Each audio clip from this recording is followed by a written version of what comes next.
And we did get the schematic and the wiring diagram in the mail. So, this isn't educational. I'm too new at this, and I think I've bad information, I am sure. I'm going to run through just the real simple basics of the circuit. So you got our power transformer with our primaries. And so yeah, our primaries are the 120, the plug in the back of the chassis, obviously. So I go through the fuse and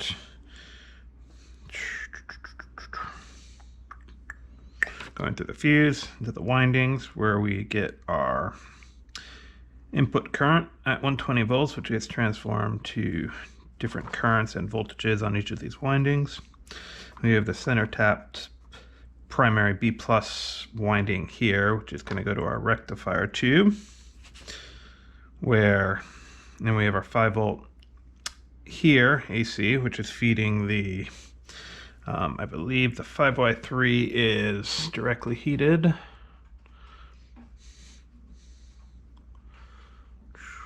Yeah, 5Y3, so it's directly heated, so the filament and the cathode are basically the same thing.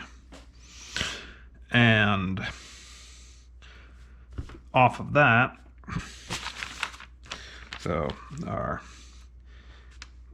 inputs to the two plates of the rectifier tube and the cathode, the filament heater down here.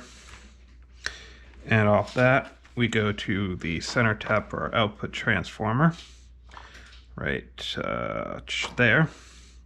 And that we should have 390 volts at that point in the circuit.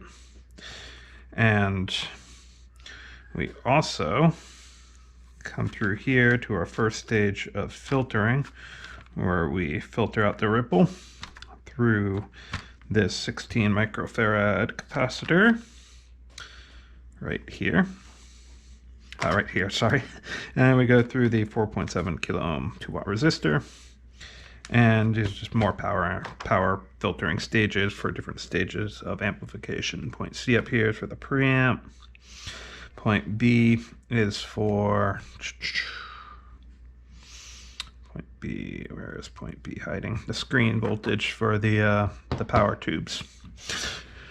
Okay, so that's our power basically, and then our signal is coming in off the input jacks, either one or two through these two paths. This is the normal. So if this is if the one is shorted, then the same signal comes through both. If one is open, then you'll have different signal paths. And it goes through these 68 kilo ohm resistors, where it feeds pin 2 of the AY7, which is the second, or B, I mean, however you want to call it, as one of the triodes in the dual triode tube. And so our signal goes to the grid via there. It also travels via the 1 mega ohm resistor here into ground. And this is tied through ground potential via the chassis up here. And which we can then follow here as our ground potential at this point. And we have the cathode resistor and the bypass cap providing a difference in potential between the grid and the cathode so that we can have amplification. And that feeds pin 8, and it's also jumped to pin 3 of the AY7. So the cathode of the A triode and the cathode of the B triode. Okay, and then XC is our final point of filtration. And the bright channel is basically doing the same thing up here. Bright channel doing pretty much the exact same thing on the other half of the AY7 trialed. So we have a difference. We have the negative in relation to the cathode grid, which is controlling our flow of electrons, just like a transistor, through the vacuum tube. So fluctuations in the voltage on the grid will allow more or less current to flow. For conventional current, for electron current, flow that way. For conventional current, be flowing the other way, but whatever. So we'll have a different voltage drop from the input voltage, which should be 252 at this point, through this 100 kilo ohm resistor, which will have a different output voltage at this point, because we'll have different current running through here, so we'll have varying voltage drops across that resistor. Then we have the bypass caps, which, not bypass, the coupling gaps, which take out the DC component. So we only have the AC component flowing through here, and these are the orange drops. And those are should be connected on the other side. We never really followed the power over here, so let's find the power for point C. This will be point C after all the filtering. 252 volts. So it jumps over here and jumps over here. At this point, it goes through the two plate resistors, and you're left with the potential at the top of the plate of 125 volts on each plate. So there's our voltage for the 2 preamps, and we should be able to follow. That goes to pin 1, that goes to pin 6, plate triode B, plate triode A. So those are our plate voltages. Goes through the decoupling cap here, and then the output from both of them runs into the tone stack, which I'm kind of gloss over yet because I haven't studied it enough, and I'll have to really go through that because I'm not at the point where I'm actually just studying some tone stack stuff now. I'm not at the point where I can follow it that well. But that's the tone stack. And the output coming out of our tone stack is traveling through into the next stage of preamplification, which is 1/2 of the AX7. So coming out of the tone stack, we have our output, which we will find in a minute.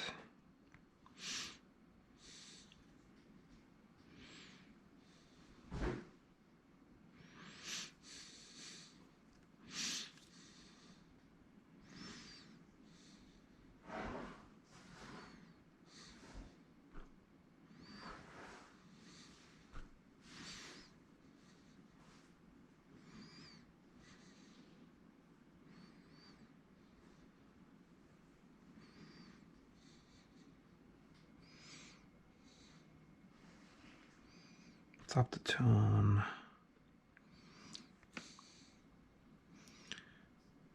Tone pot center, which goes through the volume. Both volumes. And then it's jumped over here to the grid, pin 3 of AX7, which, pin 3, hold on, I must have followed that line wrong. Pin 2, which is the grid for triode B. So that's our signal after going through and being modified by the tone stack. It's traveling into the grid of the next stage of amplification. And this stage, the voltage is still off of that same last stage of filtration, which we had up here feeding the first stage of preamplification. Now we're at this stage for the power. Plate voltage is going through a 100 kilo ohm resistor. So it's this path here. Should be 160 volts at the plate. And from here, this is the decoupling capacitor for taking out the DC component, going through into the inverter section, but we're not there yet. So it comes down here and feeds pin 1, which is plate for triode B. So we have our plate voltage, also where our signal will appear, our amplified signal. And then we have here the 1.5 kilo ohm and the bypass cap of 25 microfarads going to ground, and then pin 3, which is the cathode for triode B. So we have our amplification circuit here for the second stage of amplification. The BIOS voltage looks like we're raising the cathode to 1.43 volts. So we have so the signal from there travels through, we get rid of the DC component. Our plate voltage on the next stage, second half of the AX7, is going to go through a 56 kilo ohm resistor, which is going to give us 198 volts at the plate. So that's here, which is going into pin 6, plate triode A. So from here, we have signal, okay, right, signal, plate voltage, and here's the inverter stage. So we're going to invert the signal. We're not going to really do much with gain. I haven't run the numbers, and I'd have to look up some formulas again because I'm just starting to do the math on this stuff. But there's going to be little gain, if not attenuation, but you'll have inverted phase because when you feed the grid, the plate, the signal coming off the plate is inverted, and the signal on the cathode follows the signal on the grid. So you'll have two out of phase signals going into the push-pull system for the power amp. And here we're raising the cathode to ground potential, or changing the potential of the cathode, and to the potential between the cathode and the grid is not going to be very great. It'll be just the change based on this 1.5 kilo ohm resistor here, but you have a 56 kilo ohm resistor after that in series to ground, so the potential at this point is going to be quite high, which is going to knock down the amplification considerably. You don't have a bypass on the resistor, so you're going to have a cathode degeneration, which is again gonna knock down the amplification significantly. And I'm guessing this is actually attenuating. So you feed the signal in. The signal, see where we are over here on the wiring diagram.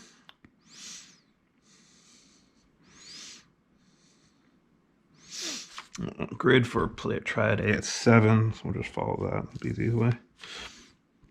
Now here's the 1 mega ohm resistor going through to the 56 kilo ohm resistor going to the ground. So from here we have the 1.5, which is this, going to your cathode. Well, that's pin 8, cathode.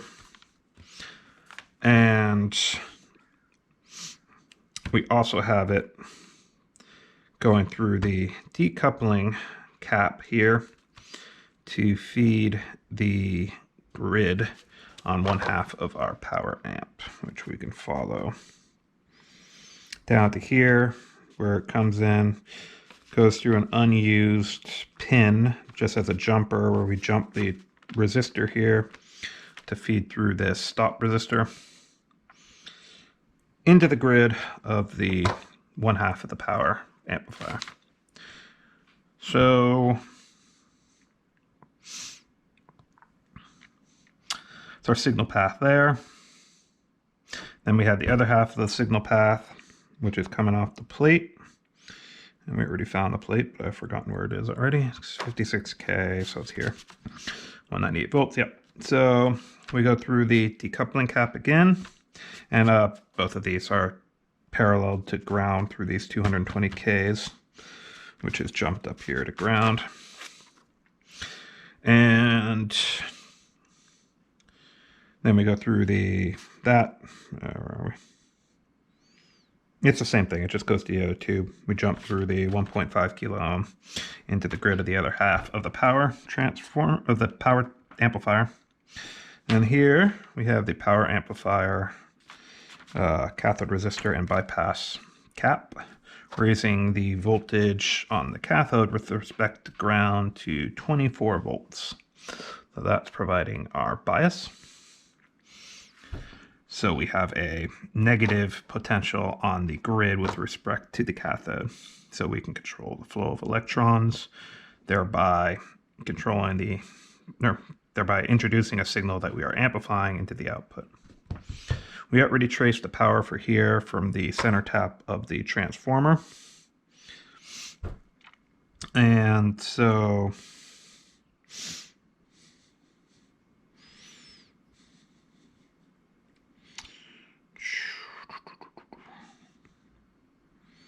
yeah, so we retrace that from the center tap of the transformer down here. So the transformer leads are coming to here. The pins 3 and 3 on the 2 power tubes, which if we go to the 6v6s is the anodes. So we got the 2 ends here going to the plates.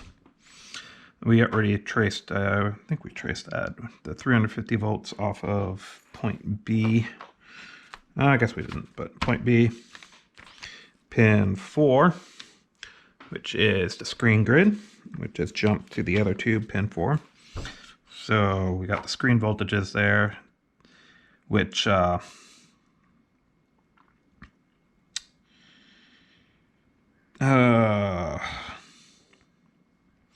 basically interrupts the electric field to solve a problem. I believe that helping with the capacitance, capacitance of the tube, but then creates some secondary problem, which is why you have the suppressor grid to keep electrons from getting bounced out of the plate. But haven't gotten there yet. We're not going to go into depth in that.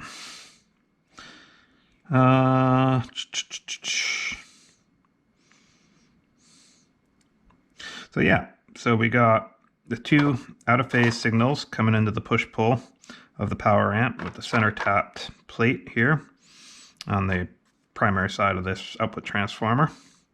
We have our bias for the grid to cathode voltage and with the bypass cap. And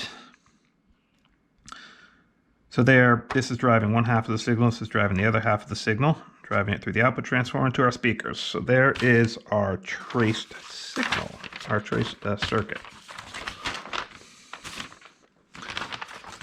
But for this stage of the build, we're going to be populating the eyelet board, which I clipped out that eyelet with some wire cutters.